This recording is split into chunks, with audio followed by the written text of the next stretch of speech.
This day was really special for me. ശരിക്കും ഞാനും അതിനും മാത്രമായിട്ടുള്ള കുറച്ച് സമയങ്ങൾ അങ്ങനെ ഉണ്ടാവാറേ ഇല്ല. അതിനും റോബിനായിട്ടും എപ്പോഴും ഉണ്ടാവുമെങ്കിലും ഞാനും അതിനും മാത്രമായിട്ട് അങ്ങനെ ഒരു സമയം ഉണ്ടാവാറേ ഇല്ല. റോബിനൊരു അത്യാവശ്യ കാരണമുള്ളതുകൊണ്ട് വേറൊരു സ്ഥലത്തേക്ക് പോയി. അപ്പോൾ നമ്മൾ പുറത്ത് അതിന് ജസ്റ്റ് പറഞ്ഞു നമുക്കൊന്ന് ഉച്ചയ്ക്ക് പുറത്ത് എവിടെന്നെങ്കിലും കഴിക്കാമെന്ന് പറഞ്ഞതിൻ്റെ പേരിൽ നമ്മൾ പോകുന്നതാണ്. ഒരു അടിപൊളി ആംബിയൻസ് ഉള്ളൊരു റെസ്റ്റോറൻ്റ് ആയിരുന്നു കേട്ടോ ഇത്.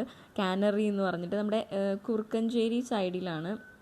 കുറുക്കഞ്ചേരി എന്ന് തന്നെയല്ലേ ഇതിനെ പറയാതെ, എലൈറ്റ് ഹോസ്പിറ്റലിൻ്റെയൊക്കെ ആ ഒരു സൈഡിൽ ആണ് നമ്മൾ ഈ ഒരു ഹോട്ടൽ വരുന്നത്.